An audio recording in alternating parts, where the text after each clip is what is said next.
મને છે ને રોવાઈ ગયું બોલો. અત્યાર સુધીની સૌથી નાનામાં નાની બેગ બનાવવા. હેલો ફેમિલી, તો ગુડ મોર્નિંગ, જય માતાજી, જય દ્વારકાધીશ, જય શ્રી રામ. તો સ્વાગત છે તમારું ફરી મારા એક નવા બ્લોગમાં.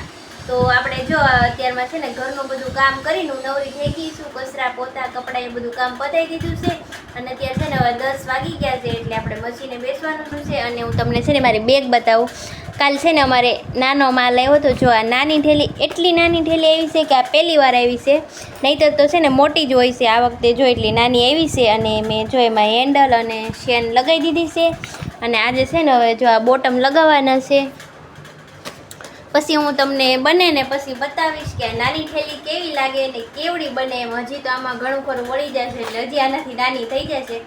ક્યારેય બનાવી નથી, આવી જ નથી માલ. આ વખતે એવો છે એટલે હવે ટ્રાય કરવાની છે. બને તો સારું. એમાંય પાછી છે ને આ વખતે 200 થેલી આવી છે નાની, તો એ બનાવવાની છે. અને હાલો તો હવે હું મશીને બેસી જાઉં.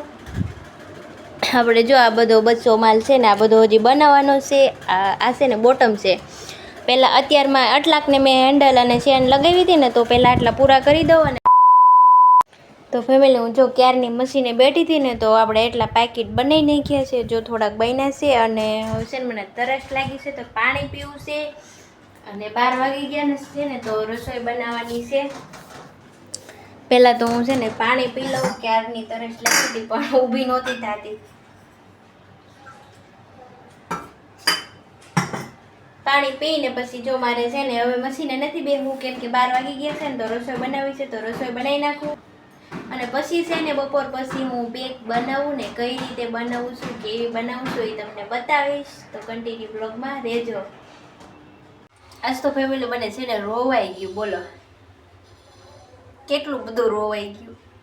અને હું કામ રોવાઈ ગયું તમને કહું. આના લીધે આને મને રોવરાવી છે. જો બહુ રોવરાવી ડુંગળી એમ મને. તો આજ મારે છે ને ડુંગળી બટેટાનું શાક બનાવવાનું છે, કેમ કે કંઈ શાકભાજી નહોતું. તો હાલો હવે હું છે ને શાક બનાવી નાખું અને બનાવી નાખું રોટલી.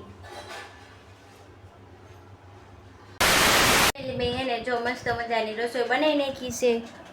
રોટલી બનાવી છે ને આ ગુંદાનું અથણું છે. ખાવા બેસીને તે ઠળિયા ન કાઢવા પડે એટલે પહેલાં મેં કાઢી લીધા છે.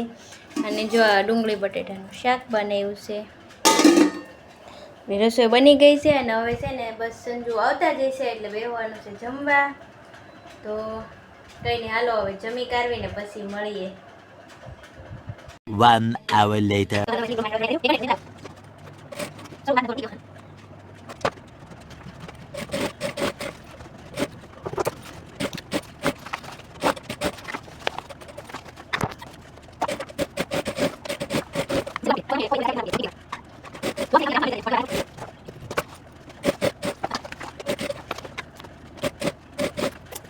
તો ફેમિલી જો મારી મસ્ત મજાની બેગ બની ગઈ છે. અને જો આપણે છે ને આ બોટમ લગાવવાનો હોય સાઈડમાં, મેં બોટમ લગાવી દીધા છે 2 સાઈડ. અને સેન હેન્ડલ તો પહેલાં જ લગાવી દેવાનું હોય. તો જો આપણી બેગ મસ્ત બની ગઈ છે. કેવી મસ્ત લાગે છે ને. તો તમને છે ને મારી આ બેગ કેવી લાગી જરા કોમેન્ટ કરીને કહી દેજો. અને મારું કામ કેવું લાગે એ પણ કહી દેજો. અને તમે મારી ચેનલમાં નવા હોય ને તો સબસ્ક્રાઈબ કરી દેજો. ફેમિલી હવે છે ને હું મશીનેથી ઊભી થઈ ગઈ છું. અને જો મેં આજ છે ને આખા દીનું આટલું કામ કરી નાખ્યું છે. અહીંયા ઢગલો માર્યો છે, થોડીક અહીંયા પડી છે. આમાં જે બોટમ બાકી છે ને આમાં લગાવેલા છે. આ નાની છે ને તો થોડીક વાર લાગે એવું છે. તો આપણે જેટલું કામ કરી નાખ્યું છે. અને હવે તો 7 વાગ્યા આવ્યો છે. 7માં 10 મિનિટની વાર છે. તો મારે રસોઈ બનાવવાની છે ને તો આપણે મશીનેથી ઊભી થઈ ગઈશું. હવે છે ને કાલે કરશું. અને આજનું વાતાવરણ જો મસ્ત વાદળાને એવું છે અત્યારે. ઘડીક વાર છે ને બહાર આટા મારી અને પછી બનાવવાની છે રસોઈ. જો કેવો મસ્ત વાદળા છે ને, આવું બધું છે. અને હમણાં તો હવે છે ને વરસાદ એક થઈ ગયો ને એટલે પાણીની ઉપાધિ નથી. જો પાણી ઘણું છે, નહીંતર તો વચમાં પાણી ન આવતું એવું કંઈ. હવે છે ને ઘડીક વાર અહીંયા વોકિંગ કરવાનું છે મારે અને પછી આપણે રસોઈ બનાવવાની છે.